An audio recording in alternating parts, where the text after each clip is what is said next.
Buenos días,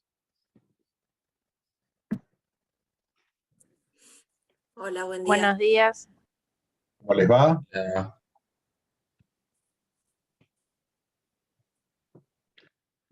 Bueno, ahí estamos esperando que entren las últimas compañeras.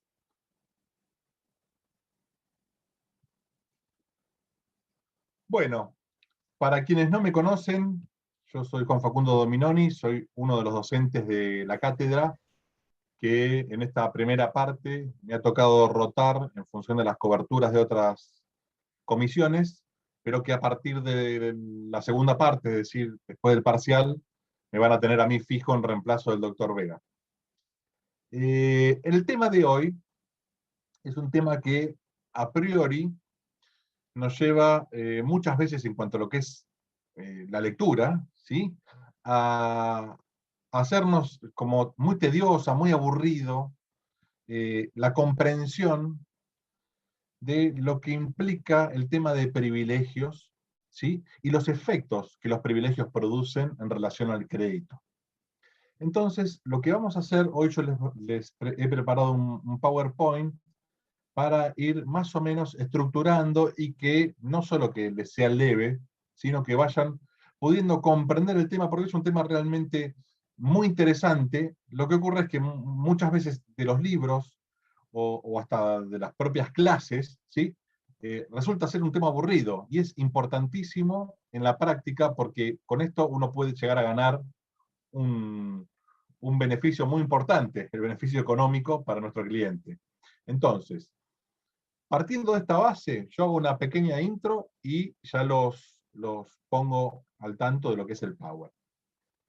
Nosotros hasta ahora, por lo menos en este mes y un poquito más de clases, hemos podido ver cómo se estructura una relación jurídica entre dos polos, le hace el polo activo, el polo pasivo, acreedor, deudor, en donde el deudor tiene que realizar a favor de otro una determinada prestación, cumplir con el objeto de la obligación, y el acreedor verse satisfecho con el cumplimiento de esa obligación.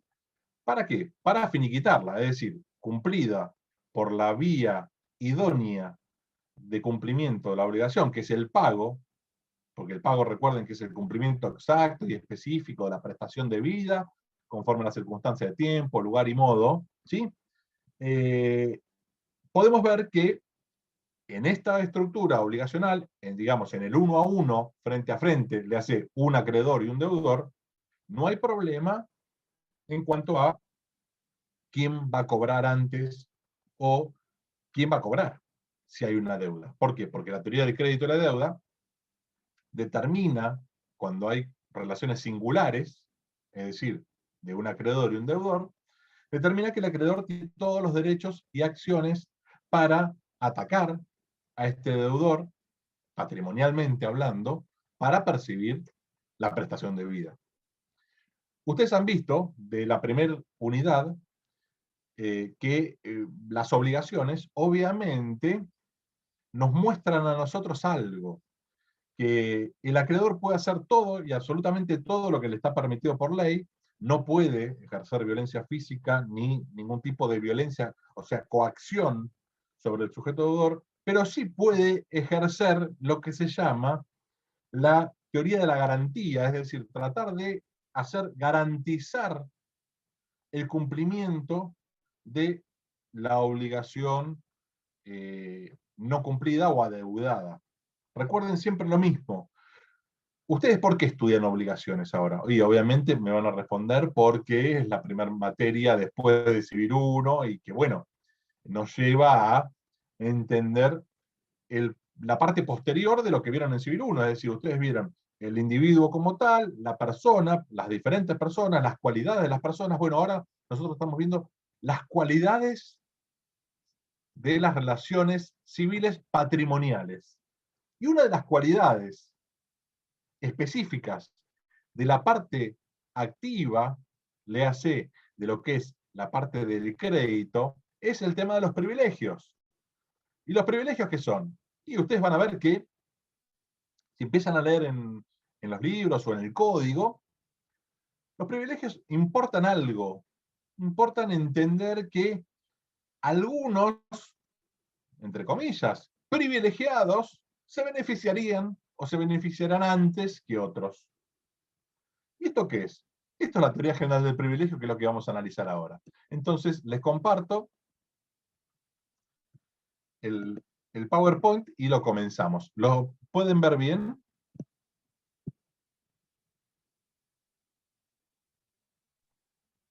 Sí, ¿Alcanzan a verlo? Perfecto. Sí, sí, sí. Bárbaro. Bueno, lo que vamos a hacer hoy, como les dije, es plantear argumentalmente el tema y plantear desde la jurisprudencia qué es el tema de los privilegios, para complementar el estudio que ustedes van a tener que hacer con relación a los libros y con relación a la lectura del Código Civil y Comercial. Cuando partimos de esta cuestión de los privilegios, nosotros tenemos que entender algo, ¿sí? ¿Por qué se habla de privilegio? Y se habla de privilegio porque en función de que hay un crédito que puede eventualmente ser cobrado antes.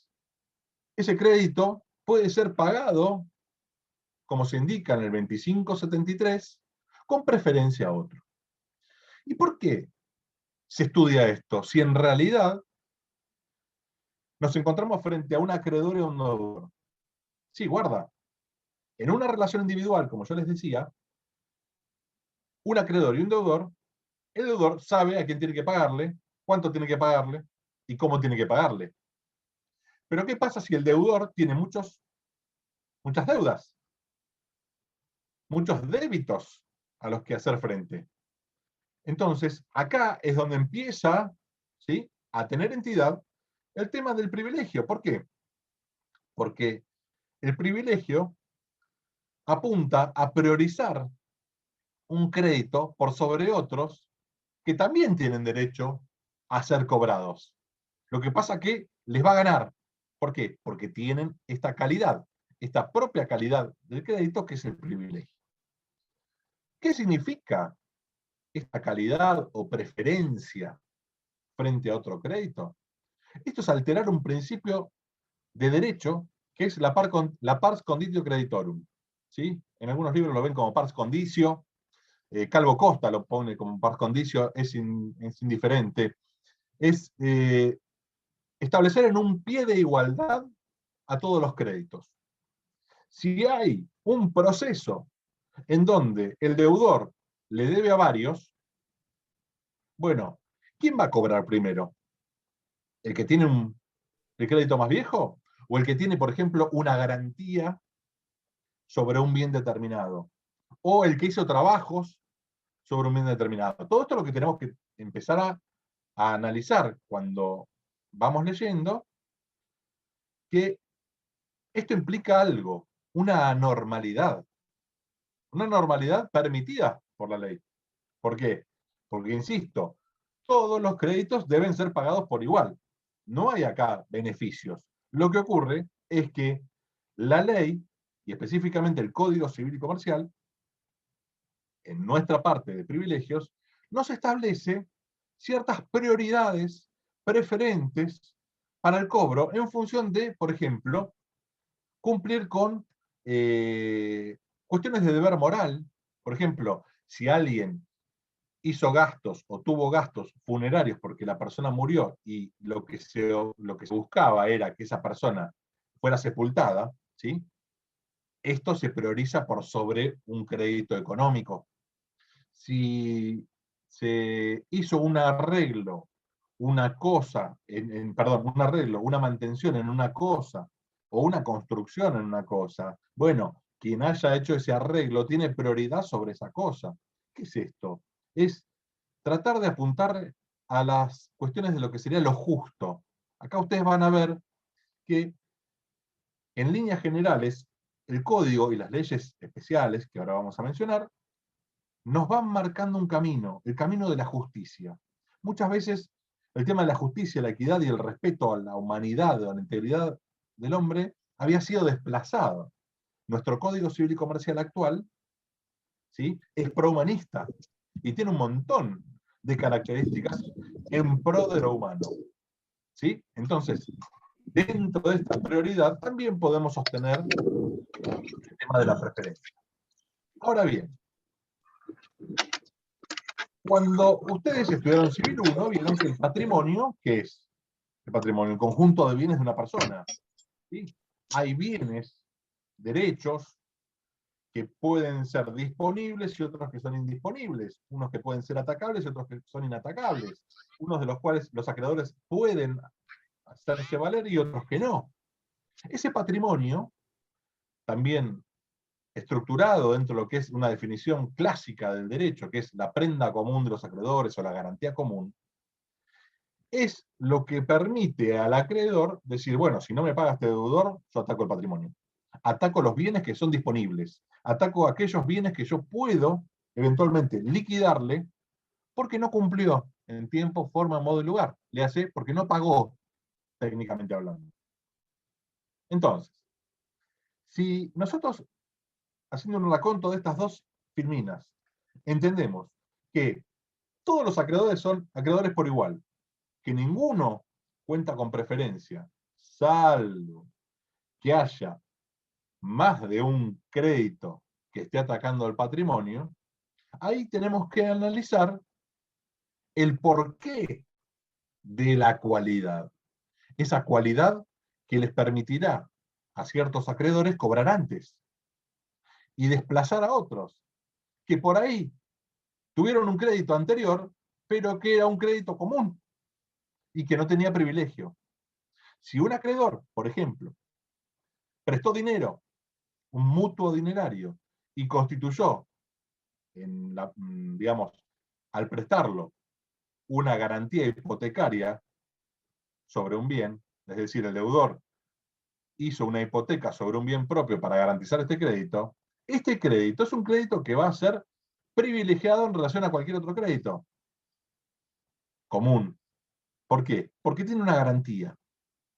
Entonces, esta garantía, o esta cualidad, o en algunos casos, como se dice, calidad, es algo accesorio, ¿sí? En los créditos, que nos va a hacer ¿qué? Alterar el orden o este principio de igualdad sobre quién puede cobrar antes. Sobre esta base, ustedes van a ver que es necesario, o resulta necesario a priori, que alguien me diga quién tiene privilegio, o sobre quién, o sobre qué tengo privilegio. ¿Por qué? Y porque yo, acreedor, podría haberme perjudicado si eventualmente, por ejemplo, creara privilegios a mis sujetos con quienes me vinculo.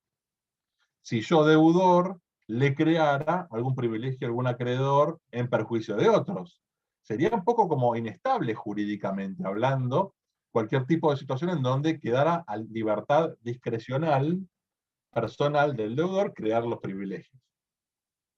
Entonces, regla clara. Para que haya privilegio o preferencia en el cobro, sí o sí tiene que estar establecido por ley. El legislador. El legislador es quien lo dispone. Por ende, como establece el 2574, no puede el deudor crear un derecho a favor del acreedor para ser pagado con preferencia a otro. Este es un criterio que viene históricamente siendo sostenido por la Corte de Nación. Acá yo les pongo, porque lo van a tener generalmente mencionado en diferentes libros, este fallo, que es Instituto Médico de Antártida sobre quiebra, que en un incidente en donde se quería verificar cierto crédito, la Corte de Nación, el 26 de marzo de 2019, dijo que solamente los créditos pueden ser privilegiados si los crea la ley, ese privilegio, porque si no, se desvirtúa la regla y lo que es excepcional se convierte en regla. ¿Sí? Sobre esta base, vamos a empezar a tratar de hacer hincapié en ciertas cuestiones. Ya a priori, nosotros podemos advertir que hay dos clases de acreedores. Uno es el acreedor privilegiado, que es el que tiene derecho a ser pagado preferentemente frente a otro, y el otro es el quirografario o común, que es aquel que no tiene ningún tipo de preferencia para cobrar. Yo acá les pongo, por lógica, los quirografarios corren el riesgo de no poder ser cobrados. ¿Por qué? Porque si una persona que es deudora tiene muchas deudas, por ahí el patrimonio disponible para ser atacado por los acreedores no alcanza. Entonces, ¿qué va a pasar? Si estamos todos en pie de igualdad, cobraremos a prorrata. Perderemos todos, por ejemplo, el 20%, porque no alcanza para cubrir todo. Pero si yo tengo un crédito privilegiado, yo cobro antes, y si los de abajo no tienen crédito privilegiado, eventualmente pueden no cobrar y pierden. ¿Y está bien esto? Y está bien en función de las reglas del juego, de la teoría del crédito y del débito. Es decir, son negocios. Piensen en esto. Las obligaciones, ¿qué son? Derechos personales, perfecto. ¿Pero qué son?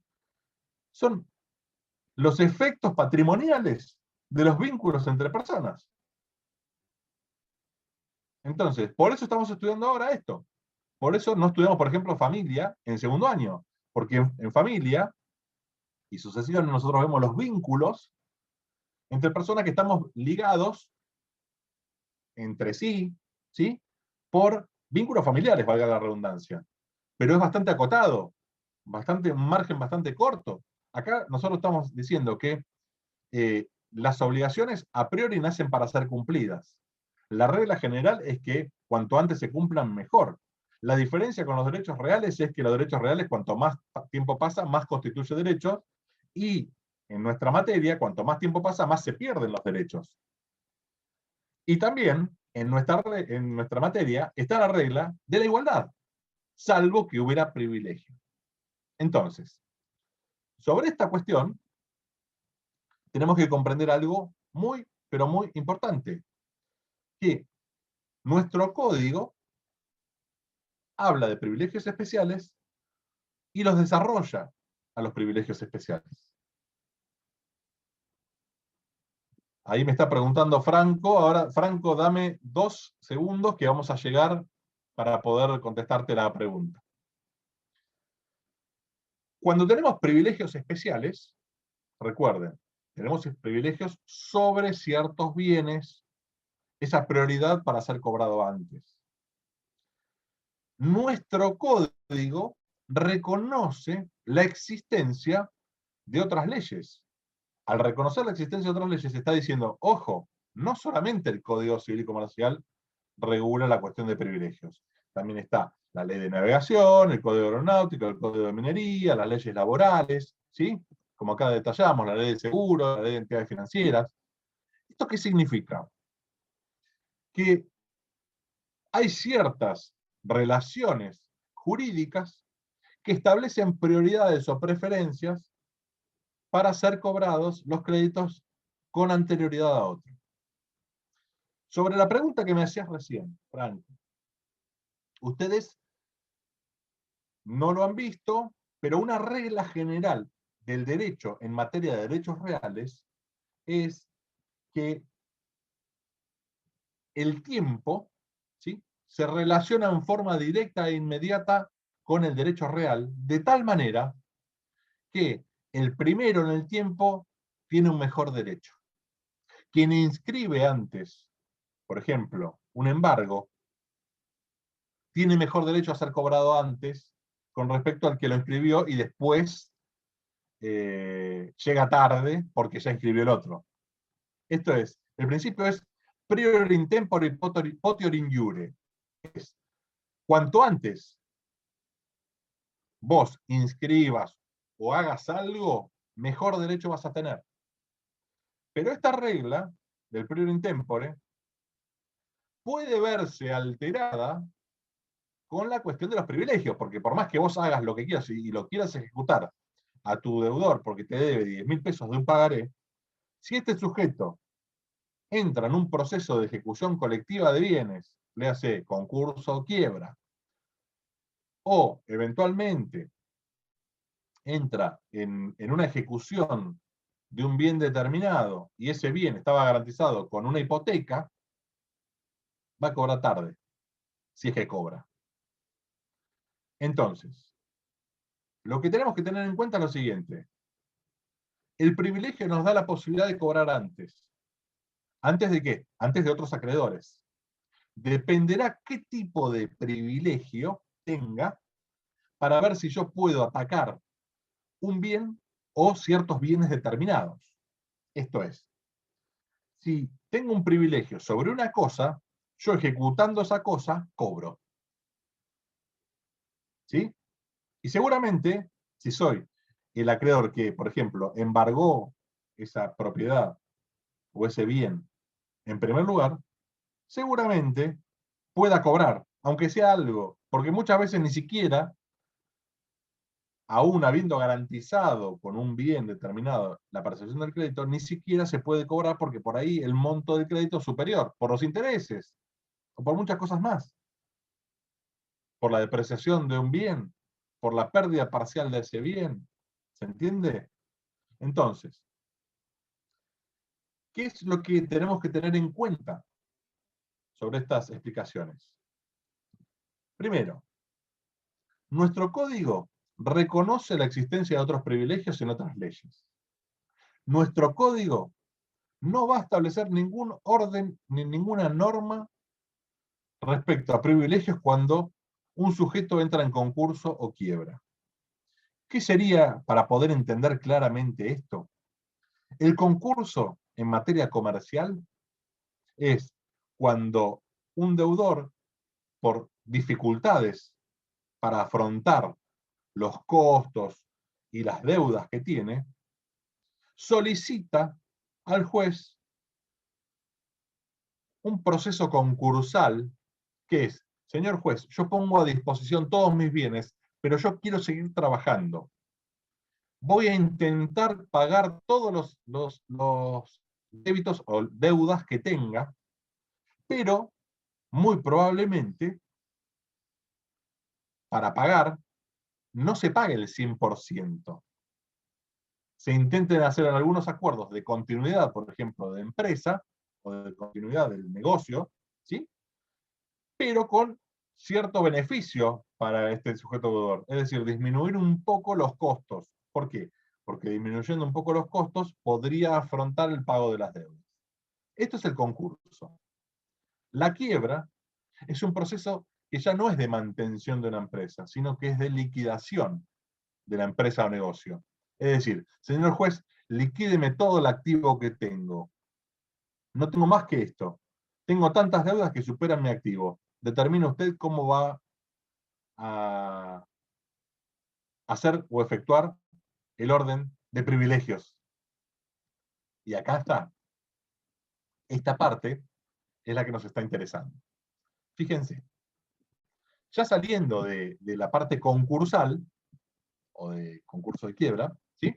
Tenemos que tener en cuenta esta, la de, bueno, nosotros tenemos que tener en cuenta que sobre un bien también puede existir otro sujeto que tenga un privilegio especial, le hace preferente sobre ese bien, sobre esa cosa. Esto sí lo regula el código. Por eso digo, solo trata los privilegios especiales. Cuando digo que solo trata los privilegios especiales, estamos diciendo, conforme el código, ya sabemos que el privilegio es una preferencia. Es una preferencia que la ley crea.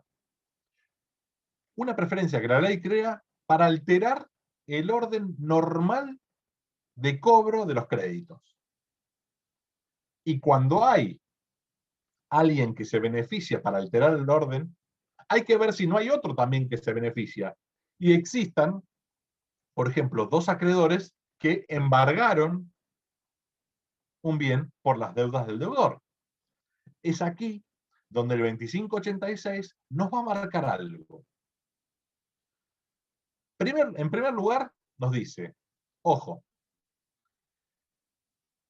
el artículo 2582 habla de cuáles son los privilegios, ¿sí? Pero yo hablo de este 2586, ¿por qué?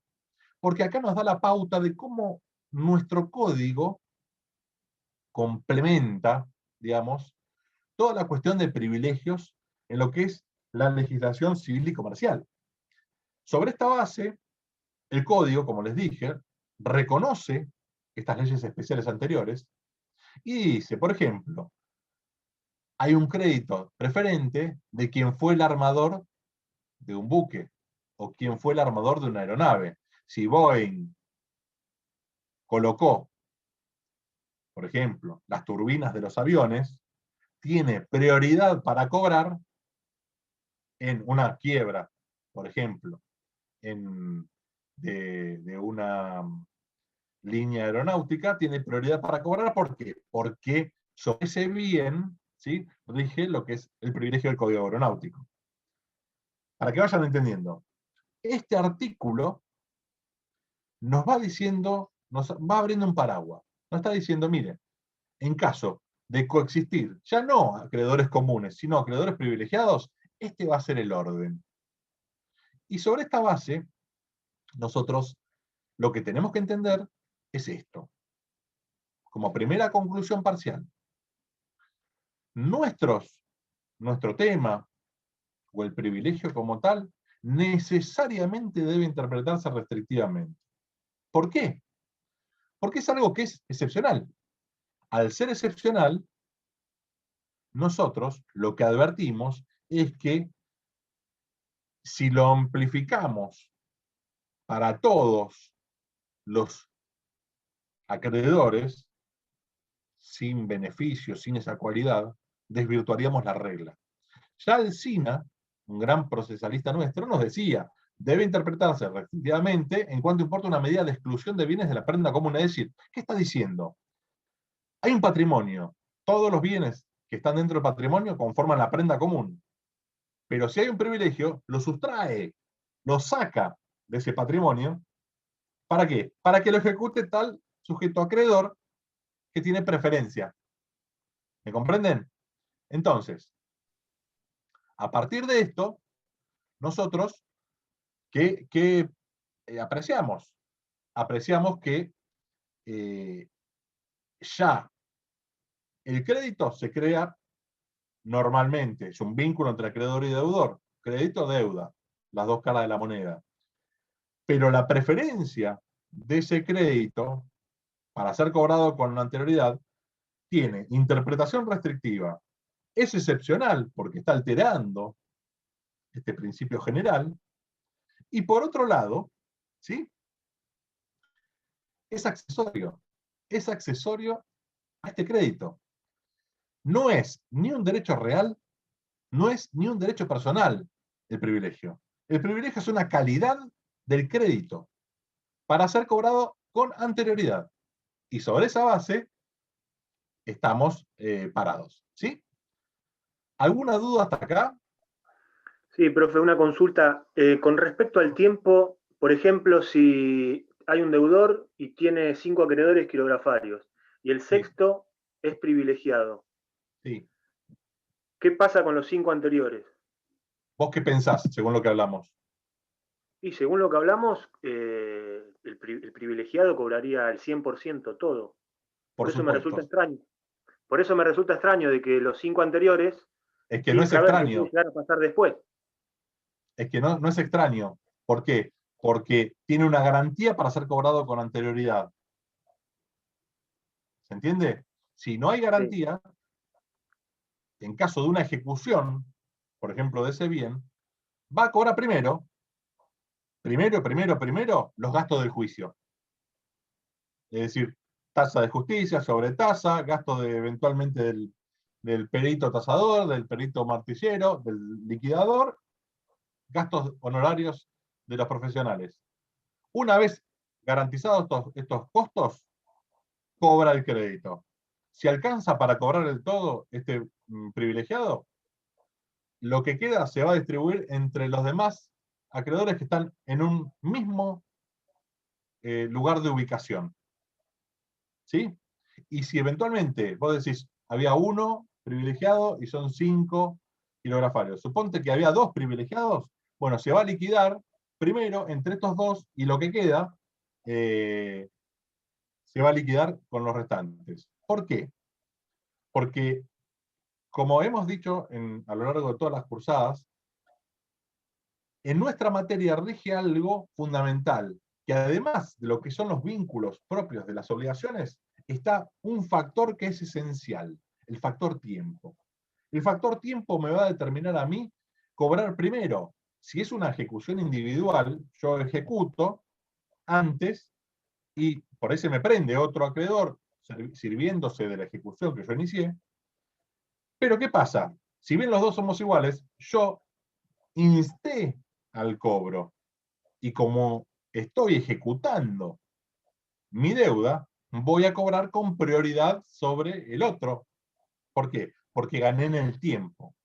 Lo que yo no hice, o que yo no tuve, es una preferencia, le hace privilegio para cobrar antes. ¿Está? Bien. Lo que me hace ruido a mí es que uno, siendo acreedor quirografario, siempre como que está a la expectativa de que el día de mañana puede ser que tu deudor contraiga algún tipo de obligación con algún acreedor privilegiado. Y entonces tu crédito se va a poner en jaque. Totalmente. Es que es así. Pero esta es la teoría de los créditos y de las deudas, o la teoría de los negocios y negocios jurídicos. Está permitido, y sí, porque la lectura que te pueden hacer o comentarios de la doctrina es, bueno, si usted hubiera querido reparar, por ejemplo, en esta opción de,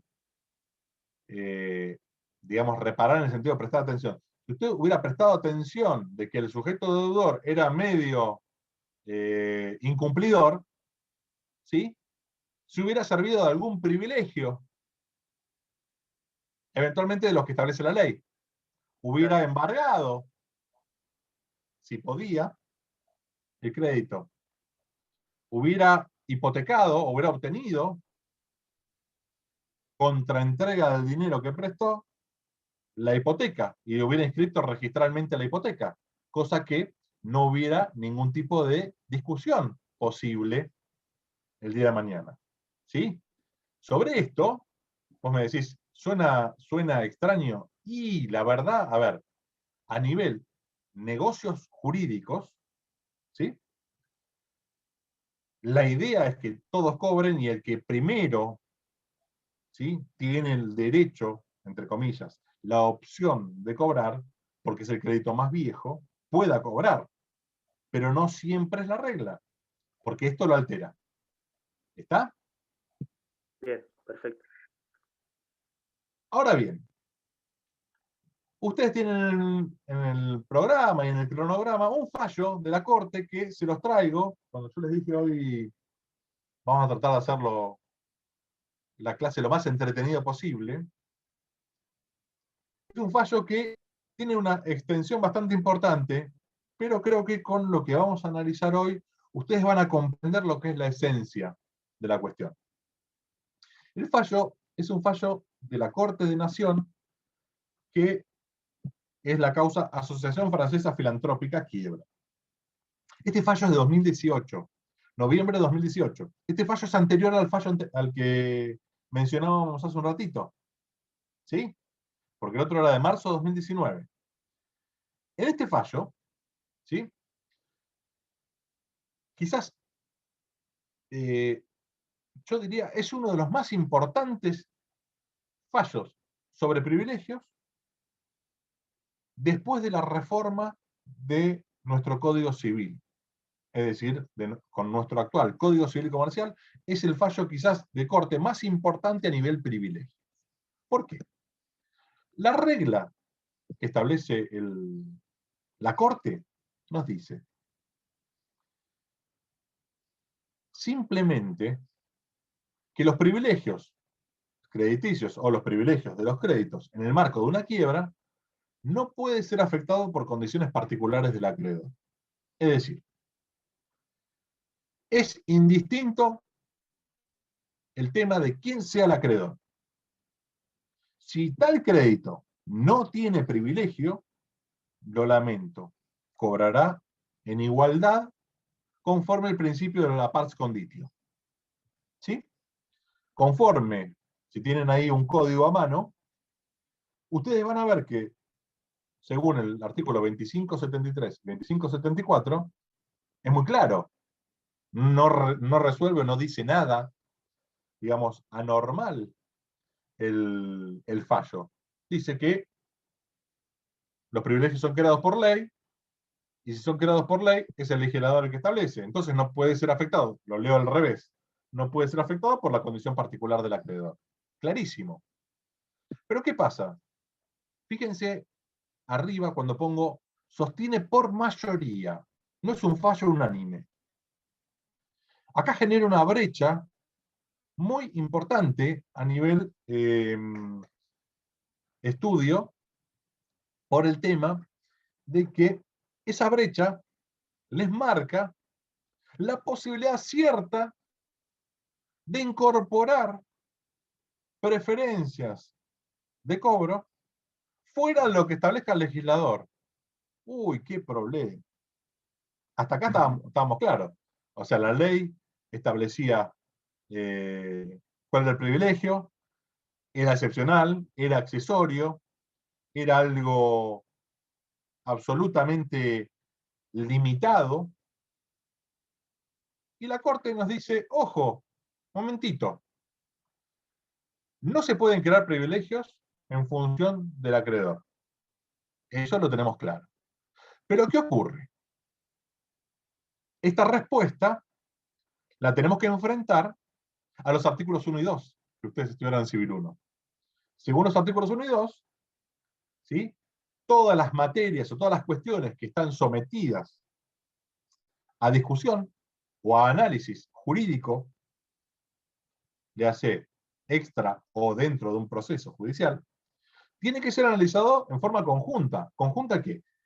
Nuestro código con nuestra Constitución Nacional, con los tratados internacionales de derechos humanos.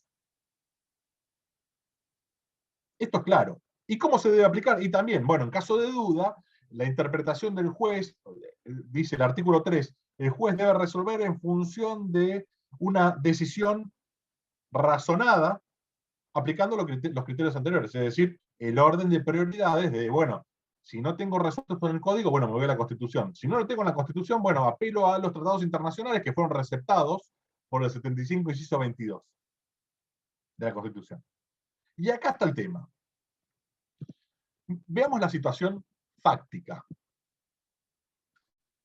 Hay una chiquita, ¿sí?, que por una cuestión de mala praxis, la nena MBL, sufre una incapacidad al nacer. Es decir, mala praxis médica, responsabilidad civil médica. Entonces, inicia juicio de mala praxis contra el médico que se mandó la macana, contra la Asociación Francesa Filantrópica de Beneficencia, que era el instituto en el cual iba a tener familia, la madre, y contra la aseguradora, que era la Fortuna Sociedad Anónima. ¿Esto basado en qué? En la responsabilidad civil médica, en donde lo que se tiene que garantizar es un arte adecuado para que nazca con vida o nazca bien de un parto natural una persona o de un parto con cesárea una persona. ¿Sí? ¿Qué pasó? Cuando ya tienen sentencia, se enteran que la Asociación Francesa Filantrópica y de Beneficencia se presentó en concurso, intentó arreglar, pero eran tantas las deudas que declaró su quiebra. La quiebra como proceso universal, colectivo de bienes, ¿qué hace? Atrae todo. Atrae todos los juicios en los cuales es demandada esa persona. Y atrajo, obviamente, a lo que es el daños y perjuicios. ¿Qué tenían que hacer los padres de esta chiquita? Se llama verificar. Un incidente por medio del cual se verifica que yo tengo un crédito, le digo al juez, señor juez y señor síndico que interviene, el síndico que es un contador, yo tengo una sentencia favorable, en donde se condenó a las 3 personas que yo demandé, a la aseguradora La Fortuna, a la asociación y al médico, a que me indemnicen por esta suma de dinero. Le pido por favor que, dada la circunstancia de la mala praxis, dada la circunstancia de haber afectado el derecho a la vida, a la salud y la vida en relación de una criatura, haga lugar a una preferencia en el cobro y cobremos antes que un crédito ajeno a lo que es el derecho a la vida. ¿Qué pasa en primera instancia? El juez de primera instancia, en función del reclamo, dice: la cuestión de los privilegios concursales, en este caso, afecta gravemente a la criatura. ¿Por qué? Porque la deja desamparada. Porque por un mal acto profesional de un médico que prestaba servicios en la asociación que acá está quebrada, podría verse no solo ya perjudicada en su vida en relación, sino que ahora verse perjudicada económicamente, porque no cobra con prioridad. Porque si nosotros vemos los tratados internacionales, se prioriza el derecho a la vida y a la salud integral. Y más aún, cuando ustedes vayan a lo largo de la carrera, y más en familia, van a ver que está no solo la Convención Internacional de los Derechos del Niño, sino las leyes especiales, tanto nación como provincia, de protección del niño. Entonces, no darle prioridad sería injusto. El juez que dice, declara inconstitucional el régimen de los privilegios y que se cobre con preferencia este crédito. ¿Qué pasó? Obviamente, los demás acreedores que estaban presentados en el concurso y el síndico solicitan que esto no sea así. Por ende, apelan el fallo de los acreedores y la Cámara Nacional Comercial, Sala A, quizás, les diría, es la sala más especializada y correcta en cuanto a los pronunciamientos judiciales que tenemos en nuestro país. La Cámara Nacional de Apelaciones de Capital, pero específicamente la comercial, es la que más mantiene un criterio sostenido y justo en muchas cosas. ¿Qué hace la Cámara? Revoca la sentencia en primera instancia. Deja sin efecto el pronto pago. Pronto pago es la prioridad. En materia concursal, pronto pago es cobrar antes. Pronto pago, valga la redundancia. ¿Sí? ¿Qué pasa? Al voltear la resolución de primera instancia, los representantes de la criatura, de la nena, sumado a la Fiscal General de Cámara y a la Defensoría Pública de Menores, que en realidad sería, por ejemplo, si fuera Mar del Plata, sería la Asesoría de Incapaces y Menores, que en realidad se llama ahora Ministerio Público, ¿sí? Interponen recurso extraordinario y dicen: hay violación por parte de la Cámara Comercial a los tratados internacionales de derechos humanos y específicamente a las leyes de protección de la niñez. ¿Qué está sosteniendo? ¿O qué se está viendo en esta situación? La Corte analiza la cuestión. Dice, bueno, vamos a analizar la estructura de los privilegios. El carácter de los privilegiados o la preferencia de ese crédito le da esto que ya hablamos anteriormente, ser pagado con preferencia a otro. Solo puede surgir de la ley. Por ende, los privilegios, en tanto constituyen una excepción, deben ser interpretados restrictivamente. Hasta acá, lo que hemos charlado en el día de la fecha. Y vean el cuarto punto.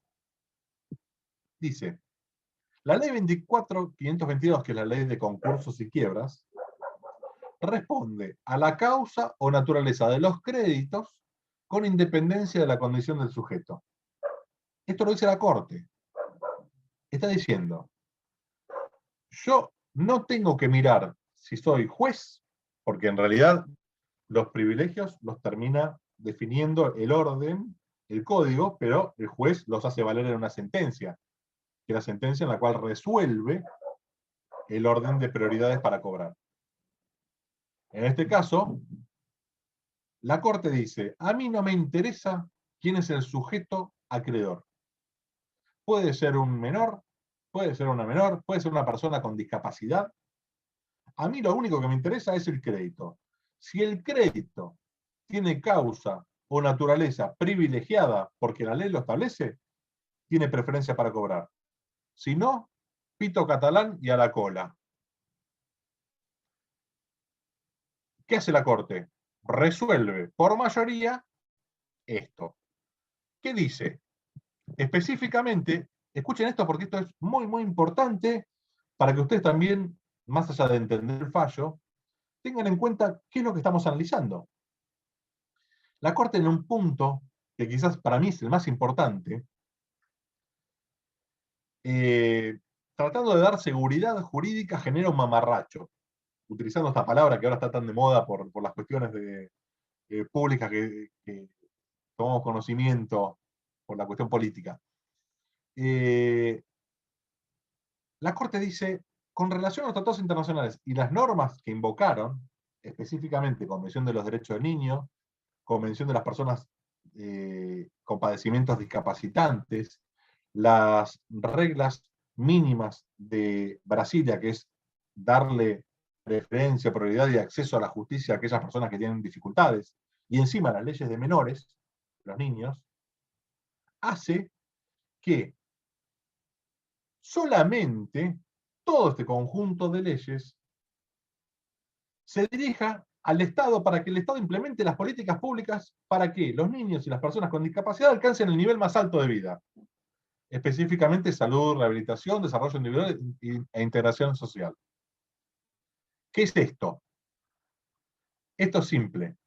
La Corte está diciendo, están muy lindas las convenciones y las declaraciones y los pactos internacionales, así como las leyes de los niños, niñas y adolescentes. El tema está en que estas leyes no son vinculantes para mí, sino son vinculantes para el Estado, que el Estado es quien tiene que hacer todo lo necesario y suficiente para que se dé el mayor o mejor nivel de vida para estas personas que están involucradas. ¿Se entiende lo que les estoy diciendo? Es decir, no serían algo que ustedes han estudiado o están estudiando en teoría constitucional. Hay normas operativas. Normas operativas son las que directamente, constitucionalmente se aplican. Y si nosotros tenemos un pacto internacional, ese pacto internacional, al haberlo recetado dentro de lo que es el 75, inciso 22, porque es un pacto internacional de derechos humanos, tendría que regir en su máxima extensión. Y en este caso tendría que darle una prioridad para cobrar a esta personita que sufrió un daño por mala praxis. ¿Esto qué hizo? Este pronunciamiento no le cerró a dos jueces de la Corte, porque no es el objetivo perseguido por nuestro país, ni tampoco por el Código. Ustedes fíjense, la Corte, entre comillas, arrogándose el derecho a la justicia y a la igualdad de créditos, de cobro y de percepción de esos créditos, corre el manto de visibilidad de aquellas normas que protegen a la niñez, que protegen a la discapacidad, que protegen a todas las personas que deben ser integradas porque hay barreras limitantes propias de su propia naturaleza o barreras limitantes de la sociedad. En conclusión, la Corte, ¿qué dice? Esas cláusulas que invocaron los que recurren, ¿sí?, deben asegurarle a los niños y eventualmente a los discapacitados, así lo utiliza, en realidad es persona con padecimiento discapacitante, ¿sí?, debe garantizarle la asistencia y el cuidado especial, pero no le debe garantizar el crédito. Es decir, estos convenios, estos tratados internacionales, estas leyes, deben proteger a la persona, pero no al crédito, porque el crédito es una cuestión patrimonial y la persona es una cuestión humana. ¿Entienden? Habría como un desfasaje de la cuestión. En conclusión, la Corte, por mayoría, decide rechazar el recurso extraordinario y confirma la sentencia de la Cámara Nacional de Comercio, en donde no hace lugar a darle prioridad al cobro a este reclamo por mala praxis. ¿Por qué es importante ahora analizar las disidencias? Porque esto sí nos sirve para pensar, porque creo yo que al haber sido 3-2 la votación, el cambio de una opinión en un futuro va a hacer revertir la cuestión y en lo personal les diría que es justo que en un caso como este haya una alteración de lo que establece la ley, porque la ley es ley nacional, el Código Civil y Comercial. Los tratados internacionales son parte de la Constitución. ¿Recuerdan la introducción al derecho? Prioridad, la pirámide de Kelsen, la torre, pirámide normativa. ¿Qué es lo más alto? La Constitución. La Constitución y los bloques de constitucionalidad federal, como dice Vidal Campos. Si priorizamos eso, tenemos que dar luz a las leyes internas. No a la protección solamente de la persona, sino a la protección también del patrimonio de la persona. La disidencia de Maqueda, de Juan Carlos Maqueda, a usted les va a marcar algo. Analiza, obviamente, estas normas internacionales, y cuando analiza la Convención de los Derechos del Niño y la Convención de las Personas con Discapacidad, dice, momento, para mí lo más importante no es el crédito, para mí lo más importante es la persona humana. ¿Por qué? Porque la persona humana tiene que tener garantizada, ya desde la concepción, el derecho a la vida. La preservación de la salud, en el mejor de los sentidos, integra el derecho a la vida. Hay que preservar la salud. ¿Por qué? Porque si fue dañada, hay que tratar de esto que es en nuestra materia la indemnización, es reparar, teoría de la reparación, volver las cosas al estado anterior en la medida de lo posible. Si no es volviendo las cosas al mismo lugar, porque no se puede, al menos darle los elementos necesarios para que pueda compensar económicamente ese faltante. Maqueda dice en el punto 3, existe una obligación impostergable de la autoridad pública que garantice el derecho a la vida con acciones positivas. ¿Qué serían acciones positivas? Que garantice en todo sentido la protección del derecho a la vida, de la vida en relación y a la salud. No puede ser que los privilegios que establezcan la ley no sean invulnerables en un caso de mala praxis como este, que se le generó una parálisis cerebral a la criatura. Sería injusto no compensarla, porque no solo fue víctima de una mala praxis, sino que además ahora es víctima de una ley que no contempla la protección a la discapacidad y a la niñez. Declara inconstitucional las normas y garantiza el goce de estos derechos. Esta opinión tuvo otra parcialmente complementaria, que es una disidencia aparte del doctor Rosati. Rosati, ¿qué dice? A mí lo que me interesa no es analizar ahora el derecho a la vida o las normas anteriores. A mí lo que me interesa es si garantizar la aplicación específica de las reglas del código, de la ley de concursos y quiebras, lesiona un bien jurídico que tenga raigambre jurídica, le hace raigambre constitucional. ¿Puedo yo, sobre esa base, reconocer el derecho a la criatura a una preferencia en el cobro? Entonces dice, para mí lo importante es el interés superior del niño. ¿Qué es? El interés superior que protege y enaltece al niño y que tiene prioridad por sobre el derecho de los adultos. Al tener prioridad sobre el derecho de los adultos, esto le está dando una mano a la interpretación que debe darse conforme a artículos 1 y 2, que les dije. La interpretación de los artículos 1 y 2 del Código Civil Comercial, que es, las leyes deben ser interpretadas armónicamente conforme todo el ordenamiento jurídico. No solamente la ley de concursos y quiebras, no solamente la referencia que hace el Código Civil y Comercial, sino todo. Si analizamos esto, tenemos en cuenta que lo que están pidiendo los curadores de esta criatura es directamente que se satisfaga una prestación que tiene relación directa e inmediata con gozar del mayor nivel posible de salud en las condiciones en que lamentablemente se encuentra la criatura, la niña. ¿Por qué? Porque su derecho a la vida fue afectado, su derecho a la vida en relación fue afectado, su derecho a la salud fue afectado.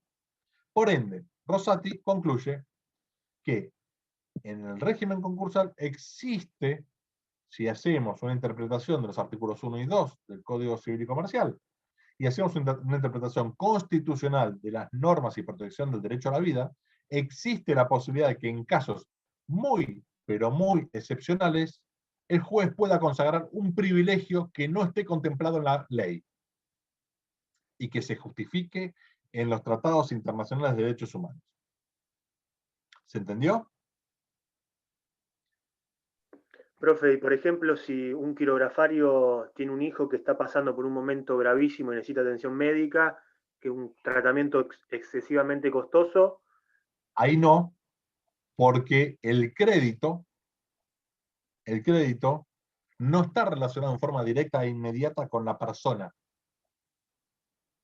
Bien. Ustedes lo que tienen que tener en cuenta es que el acreedor tiene que solicitar a la justicia ser cobrado preferentemente.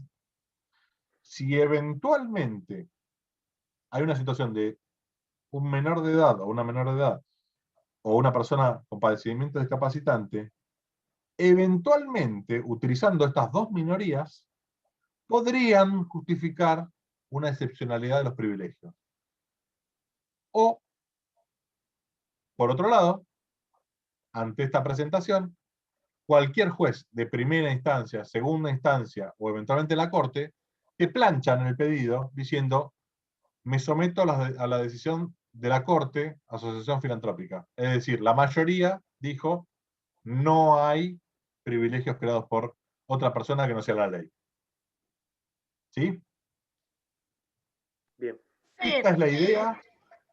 Si no entendí mal, como que en este fallo, el crédito de estos, en realidad, padres, por este problema de la hija que nació discapacitada, el crédito que ellos tienen se deriva directamente de este problema que tuvieron. En cambio, en un caso de un quirografario común, no tiene nada que ver que el hijo tenga un problema, porque el crédito que tendría en este caso no sería directamente de ese problema.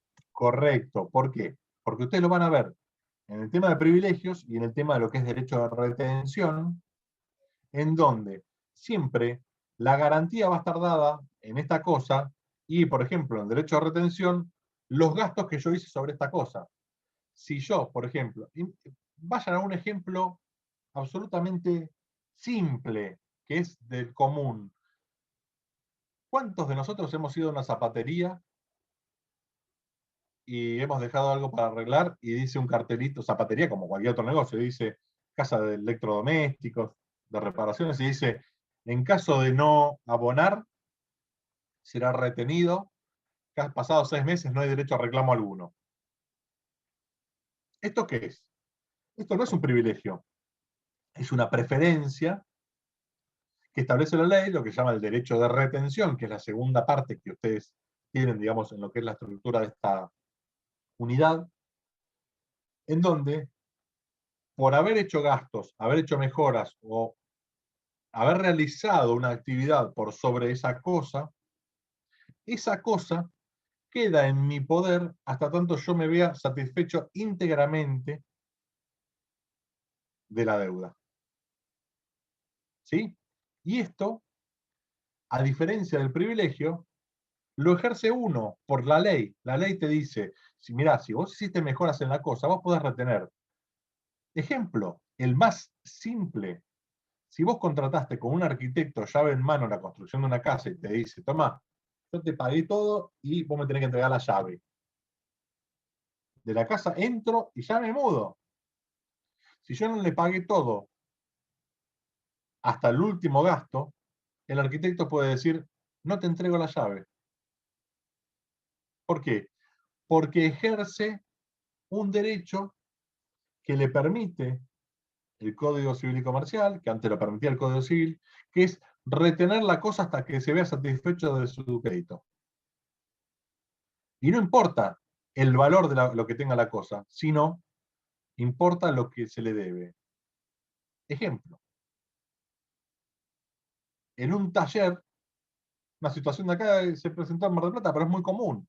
En un taller se dejó, hay un fallo de, si ustedes lo buscan, derecho de retención de Mendoza, creo que es 2018, si yo no me equivoco, en donde una persona tenía un Mercedes-Benz bastante importante a nivel valor, lo deja en una concesionaria, en un taller, para hacer unas reparaciones.